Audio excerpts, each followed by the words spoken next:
Hello à tous, ravi de vous accueillir sur le webinaire avec Guillaume, que je suis aussi ravi d'accueillir. Salut Alexis, bonjour à tous. D'avoir enfin la chance de pouvoir bosser avec toi sur une petite discussion, enfin, une grande discussion même, sur les thèmes de l'expérience prospect à travers les campagnes outbound. Yes. Est-ce que tout le monde nous entend bien? Est-ce que vous pouvez confirmer? On n'a pas une qualité de vidéo aujourd'hui incroyable tous les deux, on a des petits problèmes de réseau, mais est-ce que Ouais, vous nous entendez correctement? c'est Ok, bon pour tout le monde? Super. c'est parfait. On va attendre une toute petite minute, le temps que certains retardataires, même si bon, ça reste 1-2 minutes, c'est quand même permis, puissent arriver, et puis on pourra commencer. Guillaume, on peut en profiter. Tu veux peut-être te présenter Django, ton expérience. Pourquoi tu es légitime aujourd'hui? Ok. Écoute, avec plaisir. Alors bonjour à tous, je m'appelle Guillaume Albizetti, je suis le cofondateur de Django. On est un studio de growth et de sales hacking. On œuvre dans le domaine depuis quelques années maintenant. Notre job, en clair, c'est d'accompagner des boîtes qui ont des problématiques d'acquisition B2B et principalement en les aidant à trouver les process, les outils, les méthodos qui sont les plus pertinentes en fonction de leur use case pour adopter ça en interne et arriver à générer de la croissance avec ces approches-là. On a sur ce sujet une approche, nous, qui est un tout petit peu différente des boîtes qui font de la presta pure, en ce sens qu'on préfère apprendre aux gens à faire plutôt que faire pour eux. Et donc, dans cette logique, on est amené à essayer de réfléchir comment trouver l'expérience prospect la plus pertinente pour chacune de ces boîtes dans leur stratégie d'acquisition B2B. Voilà en 2 mots ce qu'on fait. Donc, un des meilleurs sur son domaine. De mon côté, je suis l'un des fondateurs de Faro, qui est une plateforme de prospection commerciale. On rassemble l'ensemble des données sur les sociétés et les prospects pour vous permettre de faire des ciblages qui sont très performants pour vos campagnes outbound, notamment.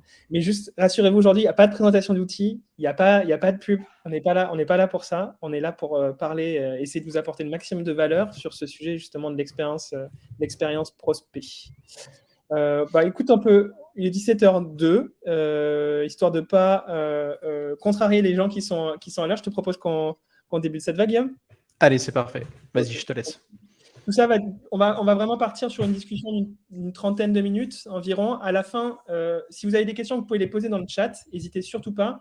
On prendra une partie de questions-réponses à la fin. On essaiera 10-15 minutes après cette première 30 minutes.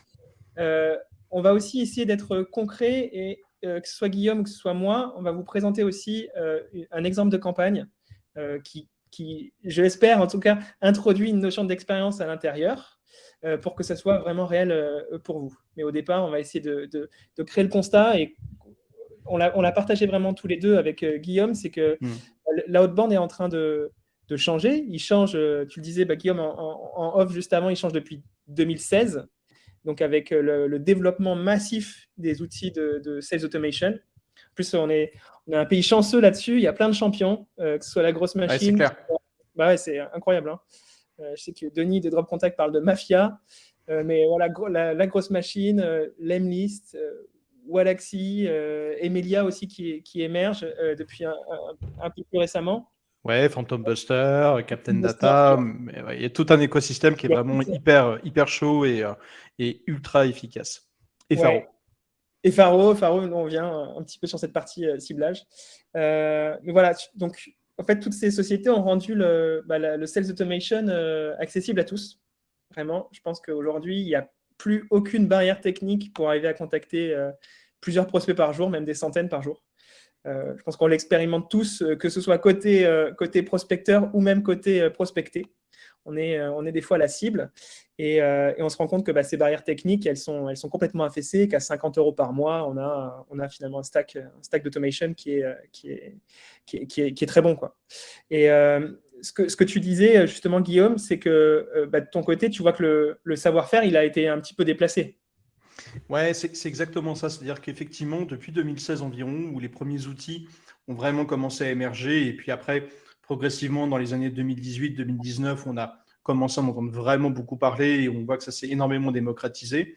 La prospection automatisée est devenue finalement très mainstream. Donc aujourd'hui, n'importe qui d'un tout petit peu câblé est capable, en très peu de temps, de comprendre comment on va aller scraper des leads sur LinkedIn, les enrichir avec des outils d'email enrich et ensuite monter des campagnes avec 3-4 messages, une intro, 3-4 follow-up et essayer d'ailleurs de récupérer de la matière. Le problème de ça, c'est qu'aujourd'hui, tout le monde le fait, en tout cas beaucoup de boîtes, mais beaucoup le font mal. Beaucoup le font mal, et alors certains le font très bien, hein, mais la grande majorité des commerciaux ne le font pas forcément très bien, parce qu'ils ont une approche de ça qui est assez standardisée, qui ne tient pas compte d'un certain nombre d'éléments, que ce soit la segmentation, et là, Faro notamment amène une valeur ajoutée assez géniale. D'autres outils font des choses aussi très bien sur le sujet. Mais au-delà de ça, ils en oublient aussi ce qu'est finalement une interaction avec les gens et comment on doit générer ce que moi j'appelle une expérience prospect de qualité pour que derrière, on arrive à ouvrir la porte, créer de la conversation, générer de l'empathie, de la réassurance. Parce que finalement, c'est ça, faire de la outbound. C'est pas l'idée de pouvoir espérer vendre directement dans un email ou dans un message LinkedIn, mais surtout de créer les conditions de pouvoir entrer en conversation avec un prospect avec lequel peut-être, in fine, à un moment ou un autre, on va être en capacité de faire un closing. Donc, c'est cette approche-là, ce mindset-là qu'on va un petit peu évoquer aujourd'hui et essayer de mettre de la granularité, de la qualité dans tout ça et vous expliquer des choses un peu actionnables, comment nous le pratique au quotidien, combien parfois aussi c'est compliqué, parce que ça nécessite beaucoup de compréhension des sujets qu'on adresse, des problématiques des boîtes qu'on accompagne, et que c'est toujours un challenge à chaque campagne, à chaque sujet. Je ne sais pas si tu partages ça, mais Alexis? Si, complètement. Je suis complètement d'accord avec le mindset.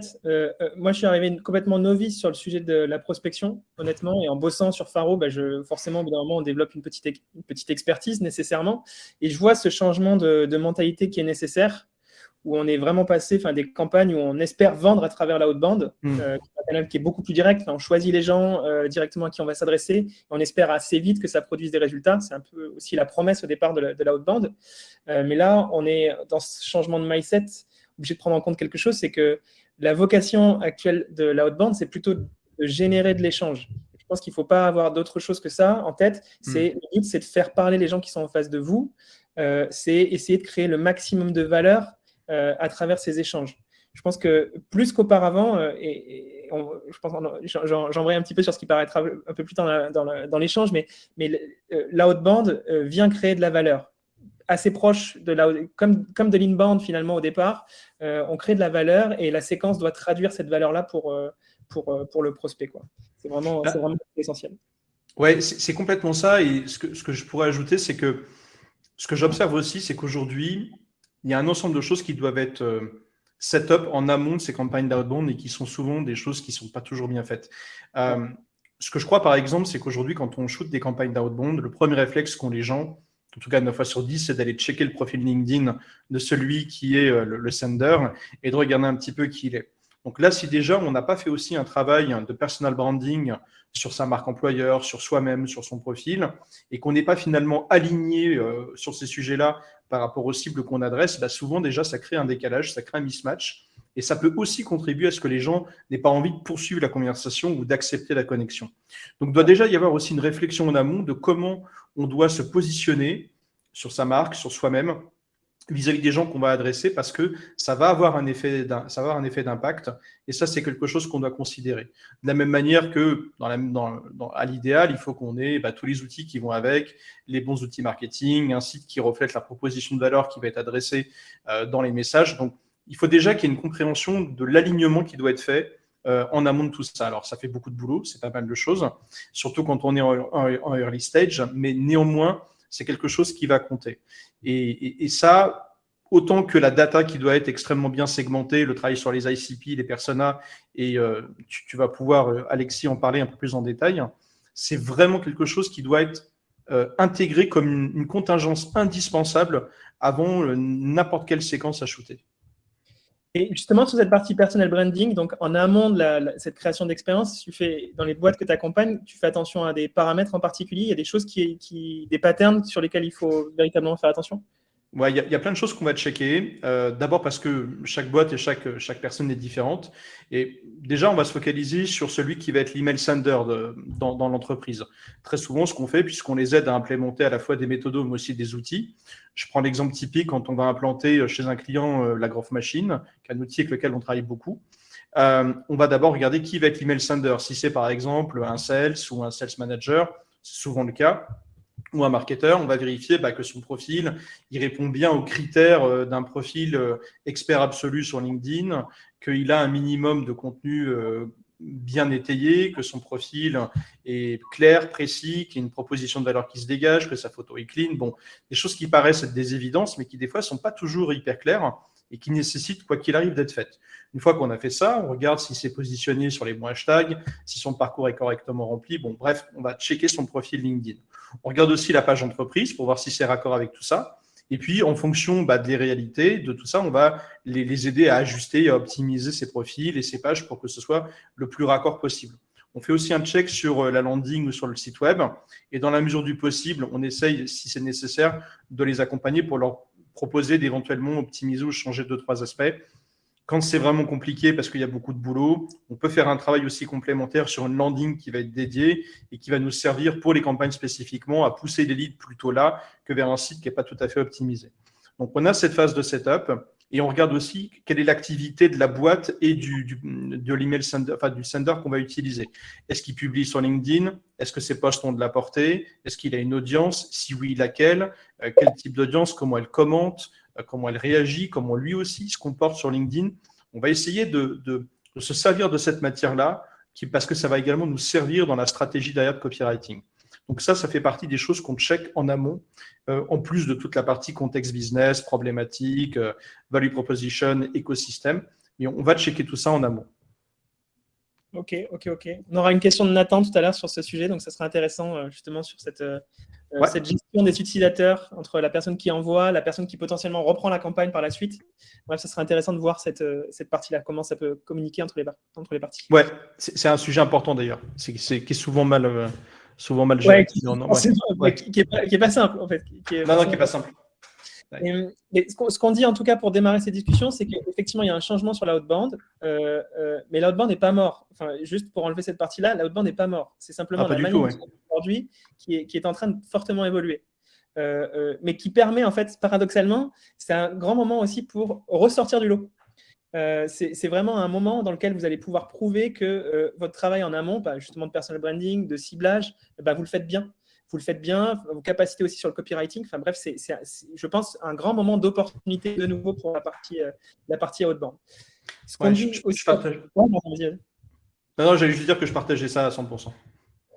C'est top. Et du coup, pareil, moi je pense qu'on a en même temps de plus en plus de matériel un peu entre les mains pour arriver à créer des expériences qui sont hyper intéressantes sur la partie outbound. Enfin, généralement, on a eu la première partie avec j'envoie des séquences d'emails qui sont espacées 3, 4, 5 jours assez facilement. Après, des outils comme la grosse machine qui sont venus pour créer un petit peu du multicanal, qui ont finalement créé de la rupture à l'intérieur. Enfin, le but, c'est, je pense, d'aider le prospect, avoir un discours qui est un tout petit peu différent, dans lequel on va respecter la tradition de l'emailing d'un côté, la tradition de l'email de l'autre.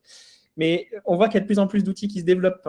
La présence de l'audio à travers les campagnes sur LinkedIn, qu'on peut aussi utiliser à travers les campagnes email, la présence de la vidéo aussi à l'intérieur des campagnes email, les outils comme celui qu'on utilise en ce moment, que ce soit Livestorm, que ce soit d'autres sur la partie webinar, tout ça, c'est une matière qui est censée nourrir votre créativité sur les campagnes outbound.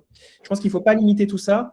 Il faut vraiment se servir du maximum d'outils que vous avez en face de vous lors de vos campagnes pour créer une vraie expérience client. Donc, webinar, audio, enfin bref. Ouais, vas-y Guillaume, je te laisse. Non, je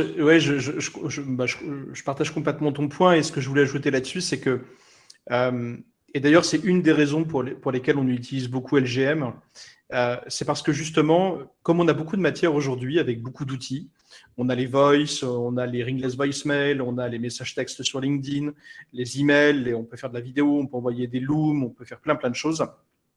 C'est justement l'intérêt de comprendre dans chaque séquence, et c'est pour ça que c'est aussi compliqué quand on travaille avec des boîtes de leur faire comprendre que générer de la performance immédiate, c'est quelque chose qui en réalité n'est pas un discours réellement tenable. Il faut essayer de comprendre que on va passer par des phases d'itération parce que ces itérations vont nous permettre, à travers de l'A/B test, de comprendre dans une séquence quel est le workflow qui est le plus idéal possible. Et ça demande des tests. En clair, il y a des prospects sur lesquels commencer par une visite de profil LinkedIn, puis un email, puis du LinkedIn, puis du message vidéo, puis etc. va mieux fonctionner que si on le faisait à l'inverse. Donc, l'idée, c'est de dire, voilà, on a une substance, on a de la matière, on a plein d'outils, on a plein de possibilités à travers une approche maintenant qui est multicanal d'aller adresser des leads. Comment on peut, à travers toute cette palette d'outils, et à la manière d'un peintre qui a plein de couleurs, comprendre et faire des tests pour essayer de voir ce qui va le mieux marcher et ce qui va à la fois générer le plus de résultats en termes de conversation, mais également ce qui va permettre de délivrer une qualité d'interaction qui soit la plus grande possible. Et ça, c'est vraiment quelque chose que moi, je vous invite à tester. Ayez beaucoup de créativité, ayez pas d'idées reçues. Il y a plein de choses qu'on peut essayer et il faut le faire. Je pense notamment, je discutais avec un type qui est en train de créer un outil qui s'appelle OneVideo, qui est hyper sympa. C'est pas encore complètement abouti, mais ça devrait pas tarder. Alors c'est un petit outil qui fait pas tout, mais en gros, ce que fait son outil, c'est qu'il va il va faire de l'enregistrement automatisé de scrolling de profil LinkedIn ou de site web. En clair, ça veut dire que et ça marche avec un système un peu à la Loom en asynchrone. Donc ça veut dire que tu vas pouvoir t'enregistrer sur un petit format Loom en disant salut, j'ai vu ton profil LinkedIn, j'ai trouvé super cool tes compétences en sales automation et j'ai eu envie d'échanger avec toi. Est-ce que ça te dirait qu'on puisse en parler 2 minutes? Et puis en background derrière, en même temps qu'on dit ça, il y a son profil LinkedIn qui scrolle. Et ça, on peut le faire at scale avec son outil. Bah, c'est une manière un petit peu différente de réinventer le côté de la petite vidéo automatisée ou de la photo personnalisée telle qu'on a sur des outils comme Lemlist, qui des fois sont un petit peu éculés parce que le gobelet Starbucks avec le prénom, c'est vu et revu, ça a été fait 1000 fois. Mais il y a des manières un peu différentes de tester des choses. Et c'est un exemple et c'est un micro-détail. Mais en fait, il y a plein de petits outils qui permettent, avec de la créativité, de tester des choses. Et vraiment, c'est un truc que je vous invite à faire. Je reviens sur cette partie test parce que je pense qu'elle peut être intéressante. En amont d'une campagne, est-ce que tu fais quoi? Tu fais genre un fichier dans lequel tu as des hypothèses que tu vas tester et ensuite un post-mortem sur la campagne pour voir comment tu t'organises un petit peu là-dessus? Ouais, ce qu'on fait, c'est qu'à travers le travail sur les personas, on va essayer de définir des sociotypes. On sait que tous les gens ne réagissent pas de la même manière sur les canaux, ne réagissent pas de la même manière à des mêmes types d'interactions. On sait qu'il y a des profils sur lesquels ce n'est pas la peine d'aller les shooter. Par exemple, je prends un exemple concret. Tu fais une mission où tu veux toucher des restaurateurs. C'est pas la peine d'aller essayer de les choper sur LinkedIn ou par email. Les mecs, ils répondent pas, ils bossent toute la journée. Tu peux les choper très tôt le matin ou entre la pause de midi et la pause du déjeuner vers 15-16 heures. C'est vraiment les 2 créneaux horaires où tu peux les avoir. Et pour ça, il faut prendre le téléphone, où tu peux envoyer du SMS, ou tu peux envoyer du ringless voicemail. Ça, c'est des parties qui sont automatisables. Mais globalement, c'est pas la peine de dire je vais leur faire une séquence LinkedIn. Alors, je dis ça peu ou prou, il y a forcément quelques-uns qui peuvent répondre, mais c'est marginal. Donc, il faut essayer de comprendre à travers la typologie des leads qu'on adresse, quels vont être d'une part les bons canaux, poser des hypothèses sur la table, à partir de là, constituer un scénario et faire du test. C'est comme ça qu'on fonctionne. Ouais, carrément. On redemandait sur le chat le nom de l'outil que tu utilisais pour le scrolling des profils LinkedIn. Ouais, alors je l'ai utilisé en bêta test, c'est pas officiellement sorti, ça s'appelle OneVideo App, onevideo.app. Il y a une petite landing qui dit rien du tout pour l'instant, mais le produit est assez prometteur. Je sais qu'il travaille notamment pour pouvoir vraiment le gérer at scale, ce qui était un petit sujet notamment pour les requêtes serveurs. Il y a aussi des problématiques de session cookie qu'il est en train de craquer parce que ça se connecte à votre cookie LinkedIn. Donc il y a ça. Mais il y a plein de choses. On en parlera dans le use case que je vais présenter. On a aussi fait des tests avec VideoAsk. On peut le faire aussi avec Tolstoy, qui est son concurrent un peu moins cher. Et il y a plein de trucs à tester. Mais une chose est certaine, à l'heure de TikTok, d'Instagram, les gens sont à la recherche de connexions directes, de connexions qui sont impactantes, parce qu'on s'est habitué à des modes de communication et de visionnage qui ont énormément évolué sur les dernières années. Et il faut faire preuve de créativité avec tout ça. Alors, toute proportion gardée, il y a aussi des profils plus traditionnels sur lesquels ce genre de choses ne fonctionne pas du tout. Si vous adressez des DAF dans des corpos, des grands comptes, le vidéo ask ou la petite vidéo à la TikTok, c'est pas ce qui fonctionne le mieux. Et encore une fois, voilà, c'est une question d'adaptation. Et là aussi, c'est de comprendre qu'on n'est pas dans une approche générique et que chaque personnage, chaque sociotype répond à des habitudes sur lesquelles il va falloir essayer d'être le plus aligné possible. Et c'est pareil pour le copywriting. Ouais, juste avant de passer dans le vif du sujet, on va dire, avec la partie campagne, comme ça fait une petite vingtaine de minutes qu'on échange, je pense juste à 2 choses qui sont intéressantes aussi quand vous créez vos campagnes. Faites attention au volume de prospects que vous avez à l'intérieur, parce que je pense que quand vous commencez à dépasser un certain volume de prospects, alors personnellement, je me mets une limite à 400. Quand vous commencez à dépasser ce volume-là, vous n'arrivez plus vraiment à créer des campagnes, en fait. Vous n'arrivez plus à dire que vous pouvez créer une expérience qui peut être unique pour l'ensemble des prospects qui sont à l'intérieur. Et vous avez un ciblage qui n'est pas forcément suffisamment cohérent. Donc, voilà, comme le dit Sébastien, privilégier la qualité plutôt que la quantité. Je suis 100% d'accord. Mieux vaut créer des petites campagnes multiples dans lesquelles vous êtes certains des prospects qui sont à l'intérieur plutôt qu'une campagne massive et dans laquelle vous allez avoir des difficultés à pouvoir rassembler tout le monde. Vous êtes obligé de faire des compromis un petit peu dans votre écriture, dans les expériences, et ça va dégrader l'expérience pour l'ensemble des utilisateurs. Donc cette partie-là, ce qu'on dit aussi sur la outbound, moi, mon apprentissage de ces derniers mois sur la outbound, c'est qu'on n'a plus le droit d'être feignant. En fait, on n'a plus le droit d'être feignant et qu'il faut qu'on cible très précisément et qu'on fasse beaucoup de campagnes multiples dans le temps. C'est le travail sur la outbound qui est en train de fortement évoluer. Ouais, tu voulais réagir. Ouais, je voulais ajouter que je suis complètement d'accord avec ça. En complément, ce que je voudrais dire aussi, c'est que on voit beaucoup de posts passer sur la nécessité de faire de l'ABM, la nécessité de ne pas en faire. Bon, il y a beaucoup de débats là-dessus. Et moi, ce que j'aime bien avoir comme approche là-dessus, c'est de dire, OK, on a un objectif de transfo sur des leads que notre client a. Et en fonction du panier moyen que son client va lui rapporter, il va falloir définir quel est le niveau maximum d'effort qu'on est prêt à faire pour pouvoir atteindre cet objectif. Et évidemment, quand on est sur des sujets qui sont, par exemple, hyper touchy, parce qu'on va toucher à la finance, par exemple, parce qu'on va, je ne sais pas moi, produire du conseil sur des NFT ou sur de l'investissement et qu'on va toucher des CEO de start-up ou de grands comptes, on va évidemment avoir besoin d'avoir une approche qui est hyper personnalisée. On ne va pas pouvoir se permettre d'aller dire je shoot 1000 leads et je fais des trucs hyper automatisés. Là, ce sera beaucoup plus compliqué parce qu'il y a un tel niveau de réassurance et de crédibilité qui doit être dégagé en amont que l'approche hyper personnalisée va vraiment prendre sens. À l'inverse, si on est un SaaS qui a vocation dans une campagne à faire du free trial et qui veut onboarder entre 500 et 1000 personnes tous les mois, on ne peut pas se permettre de faire du one-to-one 100% personnalisé. Donc, il y a aussi cette idée de dire l'automatisation, l'ABM, la personnalisation, c'est quelque chose qu'il faut avoir en ligne de fond comme quelque chose d'indispensable, mais qu'il va falloir doser en fonction aussi de l'impact et de la typologie des leads et de ce qu'on veut récupérer derrière. Ouais, complètement. Je pense l'effort marketing qu'on est capable de mettre, l'effort outbound qu'on est capable de mettre, il est très relié à ce qu'on appelle sur les SaaS la partie LTV. Donc, le revenu que vous pouvez espérer du client qui vient chez vous. Effectivement, sur des revenus, sur un client qui va vous apporter beaucoup de valeur dans le temps, là, vous pouvez vous estimer que c'est nécessaire de pouvoir avoir du temps qui est passé commercialement côté marketing. En revanche, pour des prospects qui vont peut-être être sujets à partir beaucoup plus rapidement, effectivement, votre temps marketing, il doit être aussi rationalisé et plutôt consacré aux utilisateurs avec une grande LTV. Voilà, Hugo parle de CAC. Effectivement, le CAC, il est très relié à LTV.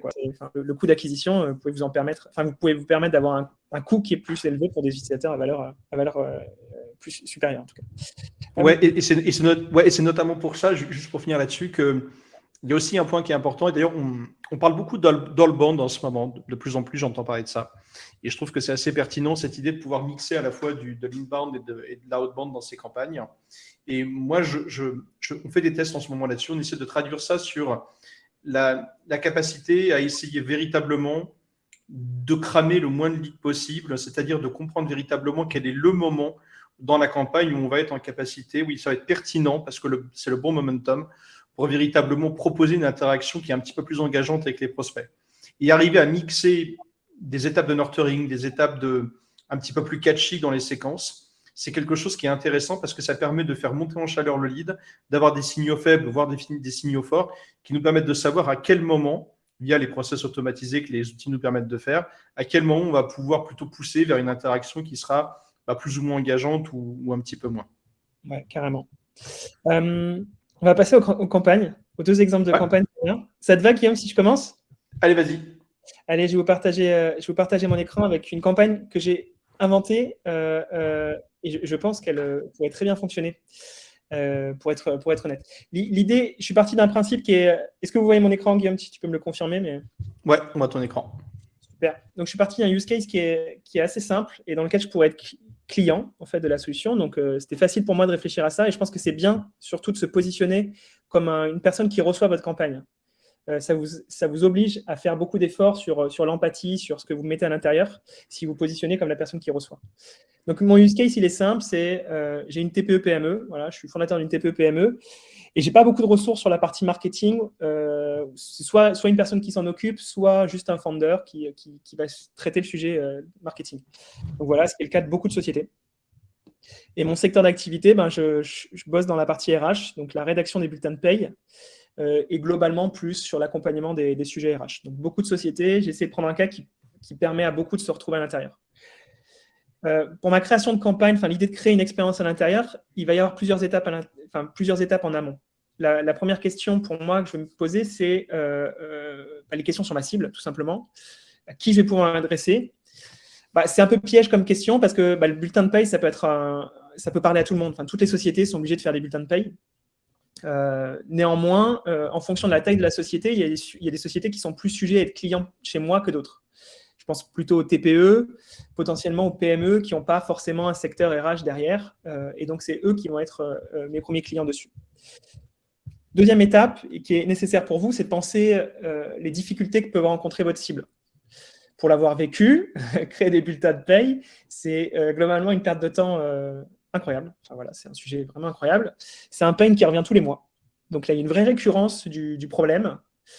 C'est un sujet avec beaucoup d'erreurs. Alors, s'il y a des fondateurs un peu dans l'audience, je pense que tout le monde a peur des courriers de l'URSSAF. Si vous voyez Finances publiques, URSSAF arriver dans la boîte aux lettres, vous avez toujours un pincement au cœur pour savoir si on vous veut du mal ou pas.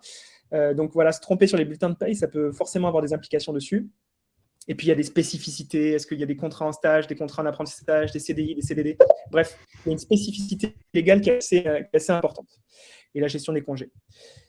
Après, la troisième question sur laquelle on peut intervenir, qu'on peut se poser, c'est tout simplement, est-ce que je peux apporter de la valeur à ces gens-là? Où est-ce que je peux l'apporter, en fait?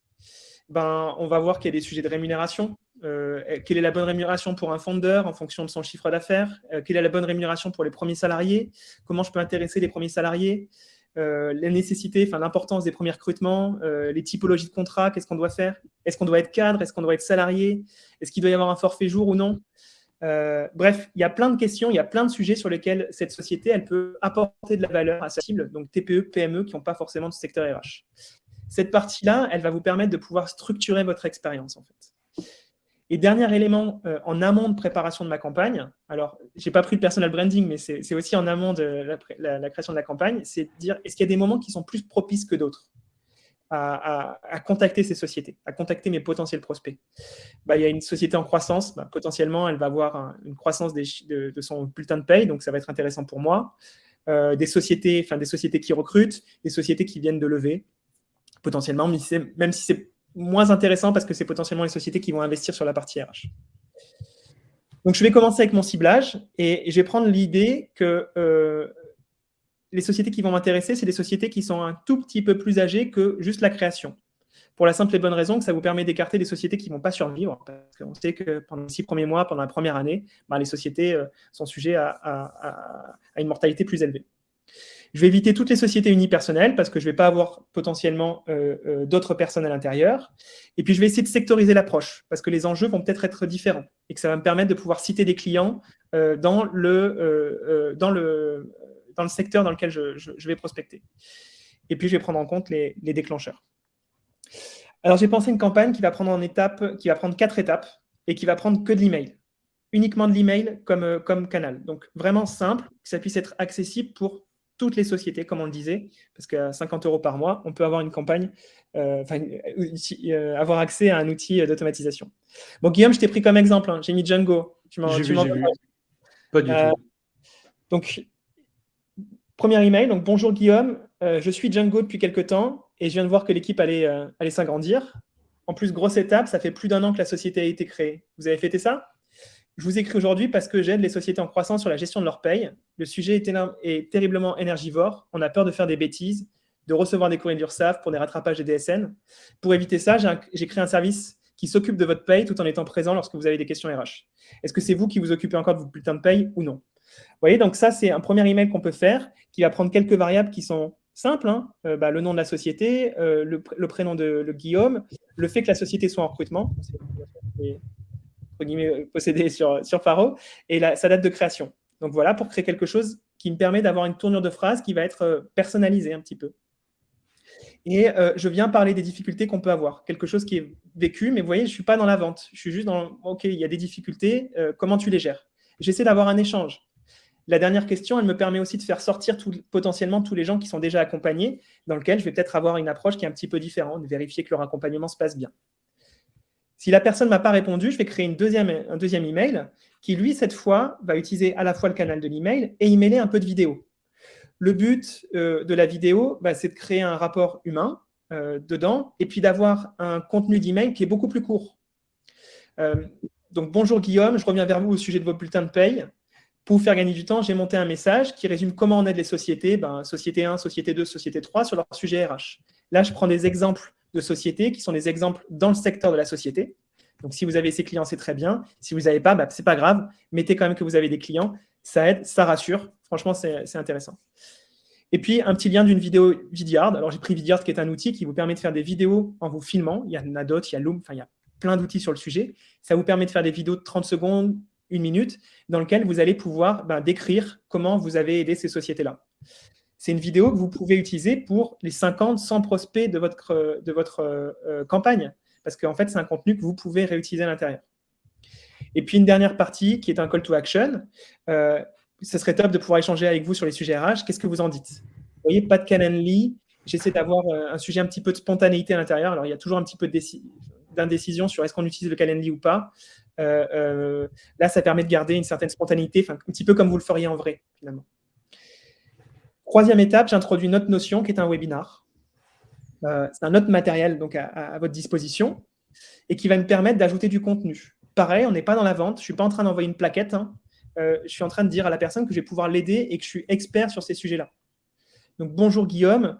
Comme je vous le disais, on accompagne déjà des sociétés de votre secteur pour leur éviter les tâches fastidieuses RH. Donc, on rajoute, on remet comme quoi il y a une difficulté.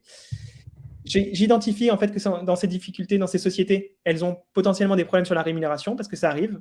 On se pose la question de la rémunération des premiers salariés, comment on doit se situer. On est une société qui n'est pas connue, la marque employeur n'est pas forcément développée. Donc, est-ce qu'on doit séduire avec des salaires importants ou est-ce qu'il y a d'autres manières de le faire? Bref, j'utilise ce pain, cette question qui peut émerger chez le fondateur, et pour lui dire qu'on va organiser un sujet, un webinar sur ce thème. Je vais essayer de lui apporter, de l'éduquer en fait, lui apporter de la valeur tout simplement. Donc, ce sera sous la forme d'une discussion.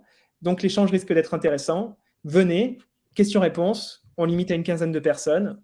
Donc là, un petit peu côté un peu FOMO qui va arriver et dans lequel je laisse la personne pouvoir s'inscrire dessus.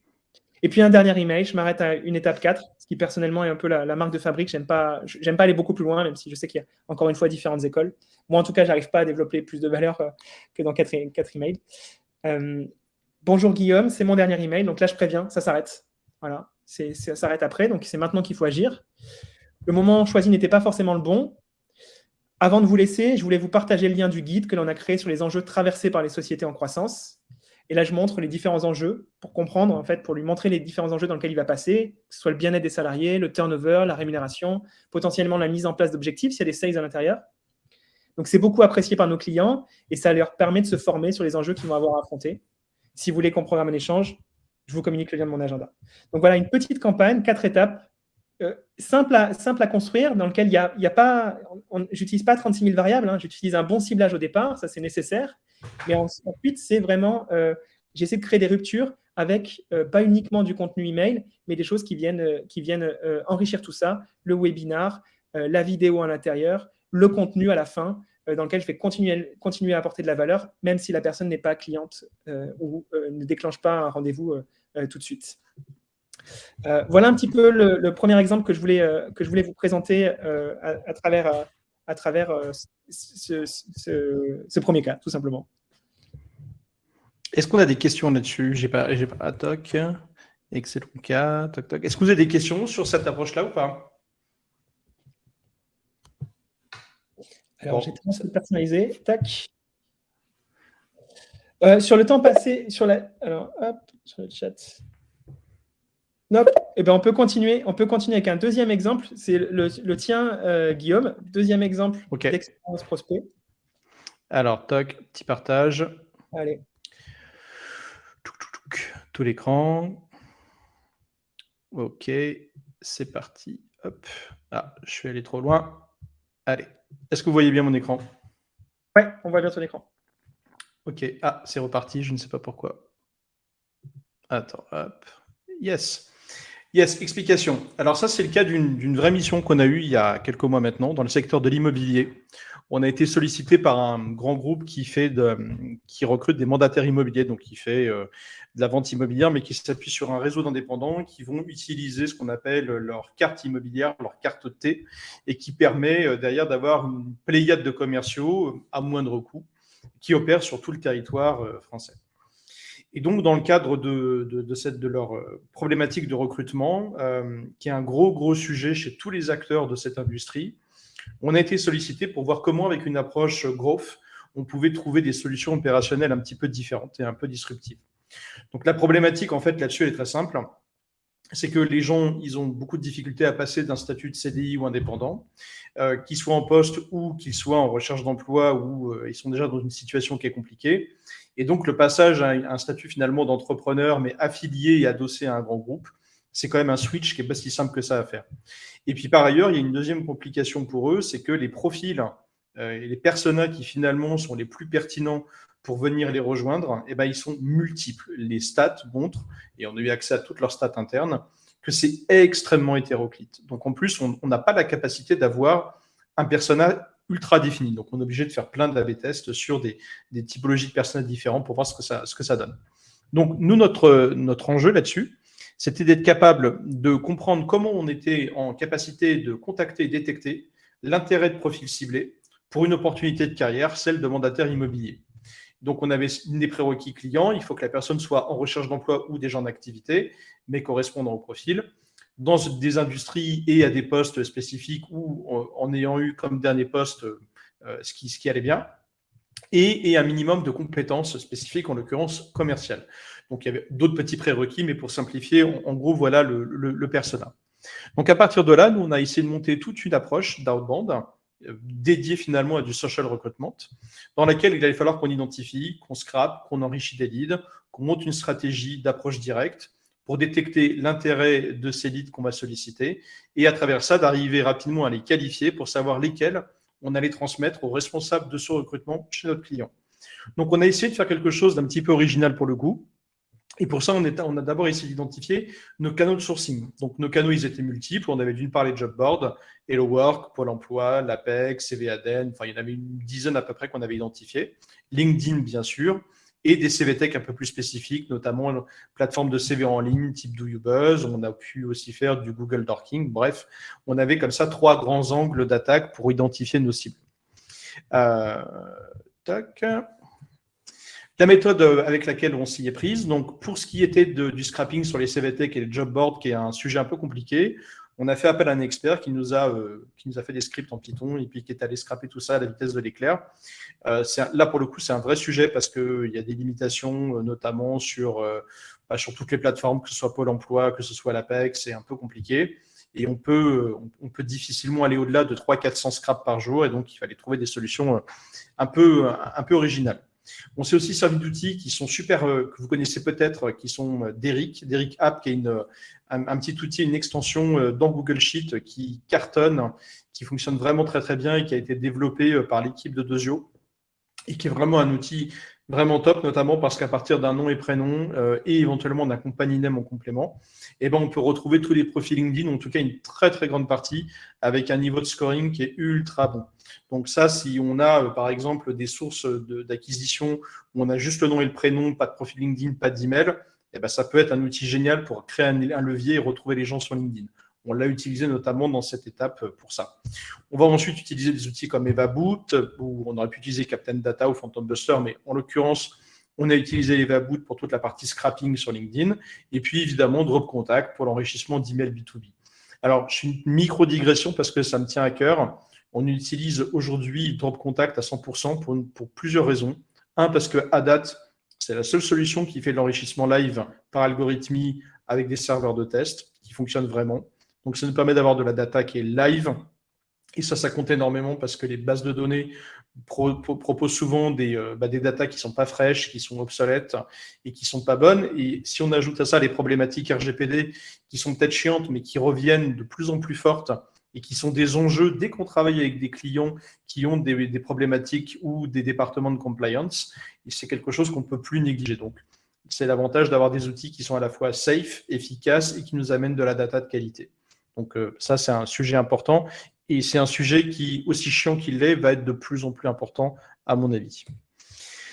La stratégie qu'on a utilisée ensuite pour pouvoir adresser ces gens, c'est une stratégie multicanal. On a utilisé pour ça la Growth Machine et en complément VideoAsk et Typeform. Alors, comment on s'y est pris? On a commencé évidemment par une campagne d'approche directe dans laquelle on est allé faire la visite des profils LinkedIn quand on les avait. Ensuite, si on avait les emails pro, envoyer un premier email dans lequel on a adressé le message que je vais vous montrer juste après. Si ça répondait bien, il y avait un deuxième message qui partait qui, lui, n'était pas automatisé dans la Growth Machine, qui était templaté, mais qui n'était pas envoyé automatiquement.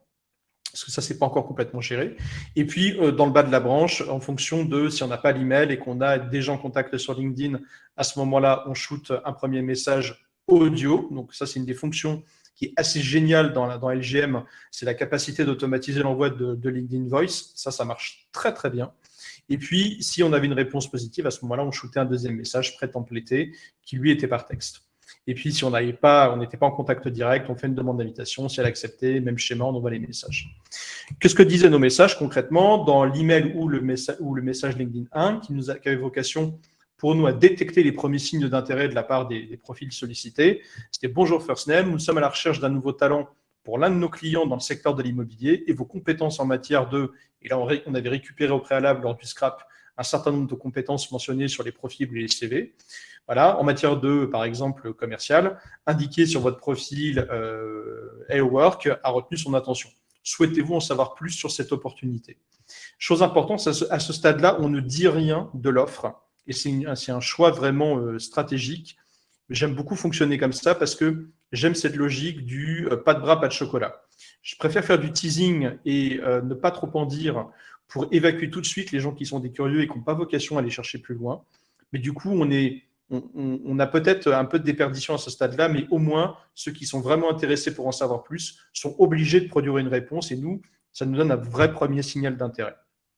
Pour tous ceux qui répondent favorablement, on a d'ailleurs un deuxième message qui part ensuite, qui est templété mais qui est envoyé manuellement, dans lequel on dit « Merci pour votre retour prénom. Je vous invite à prendre connaissance du détail de cette opportunité ici. » Et là, on l'envoie vers un autre outil qui est un VideoAsk. VideoAsk, c'est un outil qui est assez génial, qui permet de faire du Typeform en version vidéo. C'est d'ailleurs développé par Typeform. Vous le connaissez sûrement pour beaucoup d'entre vous. Et l'avantage de cet outil, c'est qu'on peut l'utiliser comme Typeform avec du Logic Jump, c'est-à-dire créer des petites séquences vidéo qui vont s'ajouter les unes aux autres, étape par étape, en fonction du niveau d'interaction dans chaque étape du lead. Donc l'idée, c'était de présenter l'offre dans un format qui était un petit peu sympa, un petit peu plus vivant. Et à la mesure qu'on envoyait un petit bout de vidéo dans VideoAsk, si la personne voulait en savoir encore un peu plus sur, non pas l'offre, mais la rémunération, sur un certain nombre d'éléments, on faisait poursuivre comme ça par étapes dans la vidéo. On a fait ça aussi pour une autre raison qui était importante pour notre client, c'est que notre client voulait avoir la certitude que les leads qu'on lui pousse avaient pris connaissance du fait que c'était un statut d'indépendant, parce que eux, sur le terrain, ils se rendaient compte que ce n'était pas souvent bien compris et que quand ils rencontraient les gens au final dans les phases d'entretien, les gens finalement découvraient à ce moment-là que c'était des postes d'indépendants et beaucoup ne voulaient pas y aller. Donc, on préférait avoir la certitude que ce soit bien compris pour se garantir que tous les leads qu'on envoie étaient des leads qui avaient compris la nature de l'offre et qui étaient malgré tout open pour aller à l'étape d'après. Donc, c'est pour ça que le fait de les mettre dans un funnel à travers des petites vidéos où séquence par séquence, on leur explique un certain nombre de points sur l'offre, nous permettait d'être sûr que ce qu'on pousse à la fin, c'était des leads vraiment chauds, qui étaient opt-in et qui véritablement répondaient aux prérequis du client. Tous ceux qui, à la fin de cette séquence vidéo, disaient « Ok, je suis prêt à passer à la prochaine étape », c'était notre call to action à la fin. Là, on leur envoyait un petit message pour leur dire, toujours dans VideoAsk, « Ok, c'est super, écoute, on ne te demande plus de remplir compléter quelques petites questions dans un rapide questionnaire, ce qui va nous permettre de valider que tu as bien toutes les compétences qu'on attend. Et si c'est le cas, tu vas être appelé très rapidement par la personne en charge de ce recrutement chez notre client. » Du coup, derrière, dans le Typeform, évidemment, il y avait un scoring qui était fait automatiquement en fonction des réponses. Et tous les leads qui étaient qualifiés, qui étaient pertinents, on les transmettait automatiquement. Alors, au début, on le faisait manuellement, par email, et puis après, on raccordait ça à leur ATS.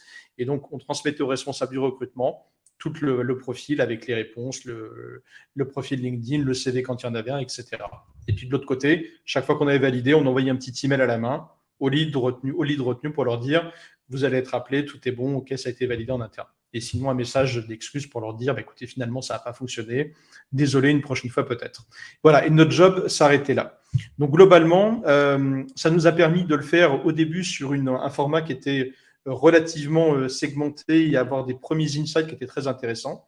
Et comme ça a bien fonctionné, on nous a demandé de le refaire, mais sur des volumes qui étaient beaucoup plus conséquents. Et là, on n'a pas pu, pour le coup, utiliser la Growth Machine parce que c'était un enjeu qui était compliqué, notamment parce que, et on a fait ça l'été dernier, on a dû adresser à peu près 30 000 leads sur le mois de juillet.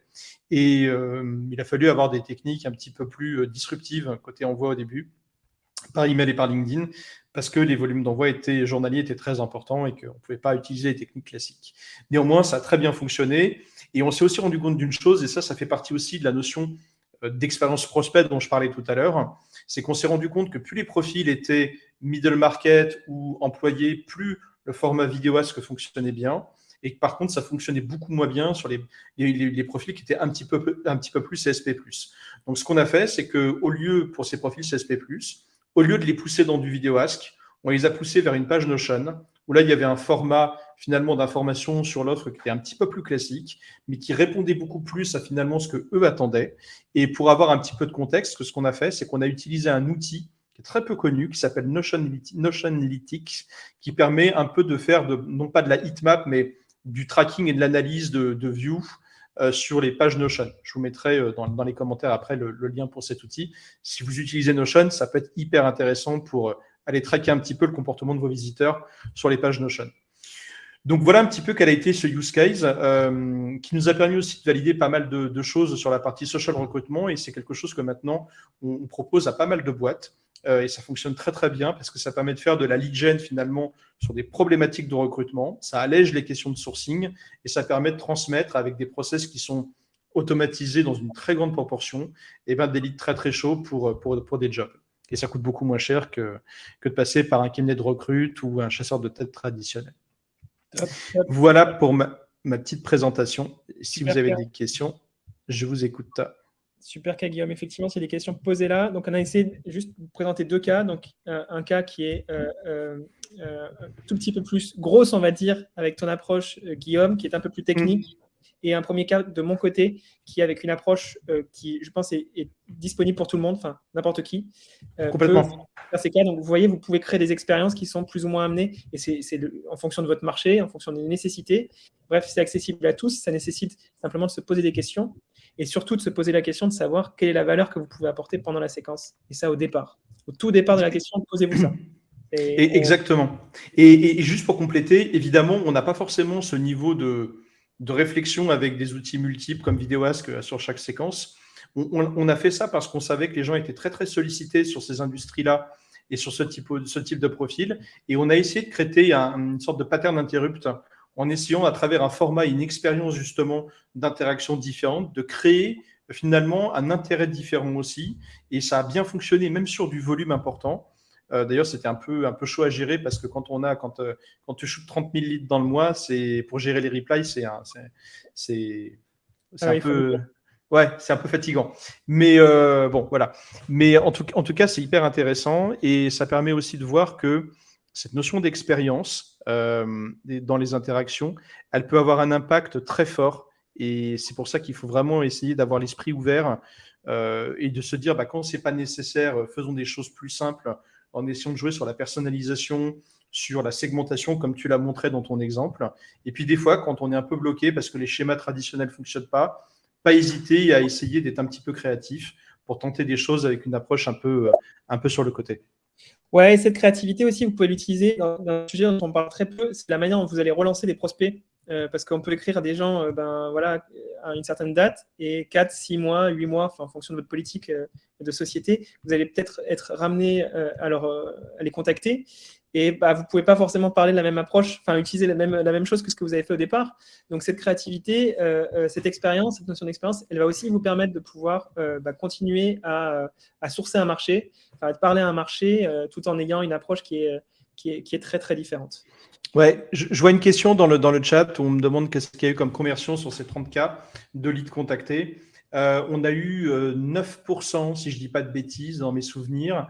Et sur ces 9% qui ont été shootés, enfin qui ont été partagés à notre client, eux, ce qu'ils ont fait derrière, comme ça leur a amené beaucoup trop de volume finalement, ils ont poussé ces gens-là vers un webinaire dans lequel il y avait des webinaires qui étaient donc groupés pour des gens qui avaient manifesté un intérêt véritable. Et là, c'était un commercial ou quelqu'un de chez eux qui présentait avec beaucoup plus de détails l'offre et qui permettait d'avoir finalement un deuxième niveau d'écrémage. Et à partir de là, ils ont récupéré tous les leads qui étaient encore dans le bout du funnel. Et je crois qu'à l'arrivée, ils n'ont pas voulu nous communiquer totalement les résultats sur l'onboarding complet. Mais je crois, d'après ce que j'ai pu avoir comme info un peu en off, que d'ailleurs, ça leur a permis de recruter un peu plus d'une centaine de collaborateurs. Plutôt bien, c'est plutôt bien. Top. Du coup, je ne sais pas ce que tu en penses, Guillaume, mais je pense qu'on peut passer à la partie questions-réponses. Donc, il y en avait déjà certaines, notamment sur la partie email sender. Je vais te laisser y répondre. En attendant, si vous avez des questions, s'il y a des choses qu'on n'a pas abordées et que vous souhaitiez qu'on aborde, n'hésitez pas. On essaie de vous apporter un maximum de valeur, mais on n'est pas omnipotent, donc on ne pense pas à tout. Donc, n'hésitez pas surtout à poser des questions. Yes.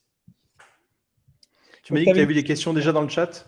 C'est ça, donc tu as une première question sur le sender de Nathan tout à l'heure, donc notamment quand tu parlais de personal branding et puis la séquence qui était faite. L'email sender est-il forcément la personne qui va ensuite appeler dans la séquence multicanal? Sinon, comment rebondir ou comment call si la personne est différente? C'est un peu comme dans la vraie vie, hein, c'est-à-dire qu'on a des stratégies des fois où on fait du passage de main parce que c'est pertinent. Typiquement, il y a des fois où c'est bien plus malin d'introduire la séquence par un profil. Je vais essayer de donner un exemple concret. Tu as une boîte qui adresse des comptes un peu tradis dans l'industrie où la population est plutôt masculine, 45-50 ans. Tu as plutôt intérêt, que ce soit pour ouvrir la porte, que ce soit, je vais dire des choses qui sont un peu trivial, mais c'est quand même la réalité, c'est que tu as plutôt intérêt à balancer le profil d'une marketeuse ou d'une commerciale nana entre 25 et 30 ans qui présente bien parce qu'elle aura plus de facilité à ouvrir la porte sur cette typologie de profil, malgré tout, avec évidemment une séquence qui fonctionne bien derrière. Et puis une fois que la porte est ouverte, des fois faire un passage de main sur un profil qui a un peu plus de seniorité, soit une directrice, soit un directeur, soit une ou un manager, qui d'ailleurs va reprendre la main. Des fois, dans certaines industries, c'est utile de fonctionner comme ça. Dans d'autres cas, au contraire, c'est la seniorité du sender qui va permettre d'ouvrir la porte. Et dans ces cas-là, on va proposer plutôt d'utiliser des profils dans l'entreprise qui ont ce niveau de seniorité qui est suffisant. Ça dépend aussi de la typologie des leads qu'on adresse. Aujourd'hui, par exemple, c'est une des difficultés quand tu es sales ou quand tu es SDR, aller choper des CIO, c'est pas facile. Parce que les mecs, ils n'ont pas trop envie. Par contre, quand c'est un autre CIO qui te contacte, la porte s'ouvre des fois plus facilement. Donc, il n'y a pas de règle, mais en tout cas, il n'y a pas non plus d'impossibilité à ce que le sender ne soit pas forcément celui qui, à l'arrivée, va discuter avec le lead, si j'ai bien répondu à la question. Ouais, moi je confirme, on a des séquences dans lesquelles c'est souvent moi qui suis à l'origine et ensuite on peut avoir Pauline qui fait partie de notre équipe commerciale qui va prendre la main et il n'y a pas de frustration qui s'opère, il n'y a pas de... C'est pas bizarre en fait. On peut le penser au départ et finalement c'est pas bizarre et ça se passe tout naturellement. Donc je pense que vous compliquez pas trop la vie. Effectivement, soignez les profils des gens qui vont être qui vont envoyer les messages, mais ensuite il peut y avoir un passage de main, un passage de témoin assez classique sans que ça pose de problème. Il faut être juste là-dessus. Il y a un dernier point, il faut être pragmatique et c'est pour ça que c'est important d'avoir une compréhension et notamment quand on bosse en agence ou en freelance avec des boîtes. La phase de découverte et de compréhension de l'écosystème et des usages et des codes, elle est hyper importante. Par exemple, quand tu bosses dans des secteurs qui sont très, très particuliers comme la grande distrib, la façon dont les gens interagissent n'est pas du tout la même que dans les startups, que dans le marketing. Bon. Et comme ça, il y a des façons de fonctionner qui sont des codes d'industrie, des codes d'écosystème.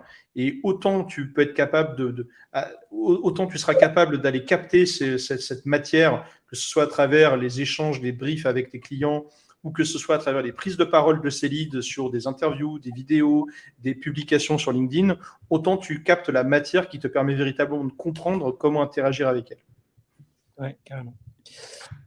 Est-ce qu'on avait d'autres questions alors qui intervenaient? Alors tout à l'heure, j'avais une question de Marie qui me posait la question des différences de séquence, enfin de la manière de séquencer les différents emails que j'avais mis dans l'exemple. Honnêtement, moi j'aime bien mettre entre 3 et 4 jours entre chacun des emails. Il y a une petite séquence qui s'opère. Je n'ai pas quelque chose de très... après un jour, après 2 jours, je trouve ça trop rapide. En tout cas, pour moi, quand je le vis, c'est comme ça et c'est comme ça que je l'opère. On pourrait faire de la BTS, mais en tout cas, l'idée que j'avais en tête à travers cette séquence, c'est plutôt entre 3 et 4 jours d'espace entre les différents messages. Ouais. Nous, des fois, on fait des trucs. D'ailleurs, c'est un petit truc qui m'a été donné par Brice, qui est sûrement un des meilleurs growth en France, en plus de ce qu'il a fondé avec Desiree et la Growth Machine. Mais il y a un truc qui marche pas mal aussi, c'est d'envoyer des emails ou des messages à touche-touche. Tu envoies un email ou un message, juste derrière, tu en envoies un deuxième qui vient compléter. Et ça crée des fois un impact qui est intéressant. Ça marche pas tout le temps, mais en fait, il n'y a pas de règle. Ça dépend vraiment. Il faut vraiment pas hésiter à tester. Moi, j'ai plutôt tendance à faire des emails assez rapprochés. J'ai tendance à rapprocher les 2 premiers emails, les 2 premiers messages, en général à 2-3 jours max, et le troisième à l'envoyer un petit peu plus tard dans le temps. Je pense qu'en fait, si les gens n'ont pas un niveau de réactivité très fort dans les 2 premières interactions, ça dit quelque chose. Ça dit que la personne n'est pas prête. Et dans ces cas-là, dans le reste de la séquence, je préfère laisser de la marge. Mais j'aime bien cette idée d'être un peu catchy sur le début et ensuite de lâcher un peu de lest. Mais ce n'est pas une règle absolue. Ouais, donc tu fais une première, très court entre le message 1 et le message 2, et message 3 qui peut être un peu plus espacé. C'est ça, ouais, il y a ça. Il y a aussi un truc qui est assez vrai que Denis Cohen de Drop Contact a souvent dit et qui, je trouve, ça a l'air très juste. C'est de commencer par une visite de profil LinkedIn et derrière de shooter un email. Ça, c'est quelque chose qui marche souvent mieux que de faire visite de profil LinkedIn, demande d'invitation, et si pas de réponse, à ce moment-là, email. Je trouve que ça marche mieux et je le rejoins là-dessus pour l'avoir testé. C'est plus efficace. Ouais. Ça marche sur la typologie des profils qui sont peu visités aussi, parce que à un certain moment, vous n'avez pas du tout les notifications de visite de votre profil. Donc, pour ma part, par exemple, c'est pas, ça fonctionne pas, mais effectivement, en tout cas, je pense que le but de tout ça, c'est d'essayer de se dire qu'est-ce qui fait un comportement humain, quoi. Qu'est-ce qui ressemble à ce qu'une personne pourrait faire. C'est ça. Et tac, j'ai regardé votre profil sur LinkedIn, du coup, je me permets de vous envoyer un email. Alors que et exactement, et tu as un truc qui marche très bien aussi, mais qui est bon, qui ajoute qui a un coût additionnel. Mais quand tu as la data et que tu peux le faire, c'est vraiment des fois très pertinent. C'est d'utiliser les fonctions de ringless voicemail que tu as sur des outils comme Drop Cowboy, ou il y a aussi, je me souviens plus des autres outils qui font ça. Nous, on utilise Drop Cowboy. En gros, dans ta séquence, on le fait des fois sur LGM. Tu vas dire step 1, je fais une visite de profil LinkedIn, j'envoie un email, ça marche pas, ça répond pas. Je refais une visite de profil LinkedIn. Si je suis en contact LinkedIn, j'envoie un premier message. Si ce n'est pas le cas, je fais une demande d'invitation. Premier message envoyé sur LinkedIn, pas de réponse. À ce moment-là, envoi d'un message vocal sur le mobile de la personne sans faire sonner son téléphone. Et là, juste derrière, je réenvoie un petit message LinkedIn pour dire je vous ai laissé un petit message sur votre téléphone. Je ne sais pas si vous l'avez eu. Ça peut aussi très, très bien marcher. Et ça ajoute de l'authenticité. Il faut avoir évidemment, ça c'est dans le cas où c'est if attribute, c'est si tu as les emails, si tu as les numéros de mobile que tu as réussi à récupérer via du Lusha ou autre chose. C'est là, je pense que c'est à partir du moment-là où vous avez besoin de l'expertise de Guillaume, où ça rentre en compte quand vous commencez à avoir des cas qui sont un peu plus structurés, un peu plus sophistiqués. Je pense qu'il faut pas hésiter, notamment parce que vous avez pu mesurer l'expertise que Guillaume peut avoir sur le sujet. On a quasi passé l'heure, Guillaume. J'espère que le message est passé. Le message, c'est développer de la valeur. Développer de la valeur, vous avez tout entre les mains aujourd'hui pour pouvoir le faire. Ça nécessite juste de penser un tout petit peu différemment au départ. Et c'est ça qui produit tout simplement les résultats sur la partie outbound. On a tous vécu ce changement. Il faut juste s'adapter. Mais c'est un moment dans lequel on peut en sortir avec beaucoup d'opportunités. C'est mon message de mon côté. Ouais, le mien, il va dans le sens de ce que tu dis, c'est mettez-vous à la place des gens que vous sollicitez. Pensez à la façon dont vous aimeriez être contacté et à la façon dont vous aimeriez qu'on s'adresse à vous et qu'est-ce qui apporterait le plus de valeur. Je vais finir sur une petite anecdote qui m'est arrivée cet après-midi. pendant que je travaillais sur notre présentation. J'ai reçu un message LinkedIn d'une personne, d'une boîte qui fait de la certification ISO 9001, 27001 et je ne sais pas quoi, et qui me demandait où on en était dans nos certifications ISO. Alors, comme on est une multinationale de 2 personnes aujourd'hui avec des freelances de temps en temps, je me suis posé la question de notre certification ISO et effectivement, c'était peut-être pas le moment idéal. Donc, je lui ai répondu gentiment que bon, on allait réfléchir au sujet, mais que pour l'instant, bon, c'était pas forcément la prio, mais que par contre, et je lui ai demandé si elle, de son côté, elle avait pensé à mettre en place une stratégie de segmentation pour sa prospection. Et en fait, ce que je veux dire à travers ça, c'est qu'il y a tellement de campagnes de prospection qui sont déceptives et qui génèrent de la décrédibilisation parce que les gens ne font pas l'effort de vous adresser pour des bonnes raisons et parce qu'ils n'ont pas fait attention à qui vous étiez et est-ce que la raison pour laquelle ils vous sollicitaient adressait un véritable pain ou pas. Quand on a fait ça et qu'on s'est planté parce qu'on n'a vraiment pas fait les choses de base qu'il faut faire, c'est-à-dire aller au-delà de simplement avoir coché la case CIO dans SalesNav et avoir mis basé en France et machin, ou Faro, exactement. Et voilà, il faut essayer d'être un petit peu plus malin que ça, essayer de penser le truc un petit peu plus loin et de se mettre vraiment à la place des gens en se disant que ce que moi j'aimerais recevoir et quel type de message j'accepterais, pour lequel j'accepterais de prendre un instant de lecture parce que véritablement, ça m'amène quelque chose de pertinent. Ouais, carrément. Et je pense que ça m'a permis d'introduire un dernier point qui est le cold emailing sert effectivement à avoir des enjeux qui sont à court terme, on disait, c'est aussi une première vocation, permettre de cibler sa cible, mais ça travaille aussi la notoriété. Il y a des efforts, il y a des choses que vous allez obtenir grâce au cold emailing ou on va dire l'outreach de manière globale, qui vont produire des effets plus tard, notamment en créant ces sujets d'expérience. Parce que vous allez avoir, c'est peut-être pas le bon moment, peut-être que même le trigger que vous avez décelé, c'était pas forcément la bonne chose. Il y a peut-être quelqu'un qui est sous contrat et qui doit finir son contrat. Enfin bref, il y a plein de choses qui peuvent expliquer. Mais si vous continuez à développer une expérience positive et que vous permettez à quelqu'un de connaître votre société, et ben peut-être que ça sera un échange qui va se créer dans 6 mois et qui portera ses fruits dans 6 mois. Donc c'est aussi un vecteur de notoriété de travailler et de bien segmenter au départ et de montrer votre valeur de cette manière. Pour conclure tout ça, donc, on mettra la vidéo sur YouTube. La différence avec le fait qu'elle soit sur YouTube, c'est que toutes les personnes qui n'ont pas été sur YouTube, je leur enverrai en tout cas de mon côté le use case qui est présent. Donc tous ceux qui ont assisté au webinar. J'en ai pas encore dit. Guillaume, pareil. Donc je ferai un email global et dans lequel on pourra introduire les deux use cases à l'intérieur. Donc vous pourrez en profiter. Si vous avez des questions, Guillaume, comment on peut te contacter de ton côté ?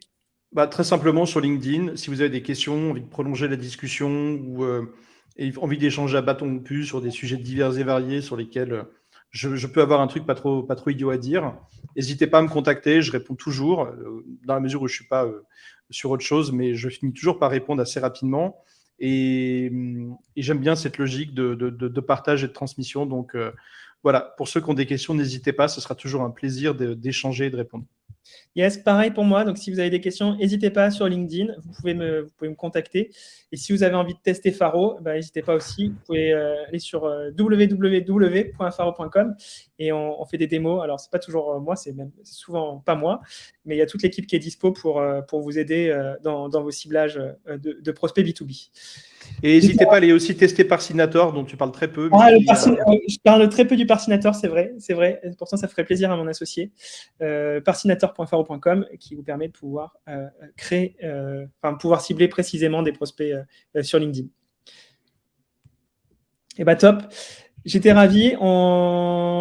On remettra ça plus tard, du coup, Guillaume, probablement pour un autre sujet. Avec grand plaisir, quand tu veux. C'est toujours hyper cool d'échanger avec toi et super content. Donc, quand c'était une première, mais quand tu veux pour renouveler l'expérience. Yes, au top. Et puis, merci beaucoup à tous ceux qui sont venus. On a duré un tout petit peu plus que prévu, mais voilà, j'espère que ça vous a aidé. Et puis à très vite. Salut à tous. Yes. Ciao. Bonne soirée à tous. Merci.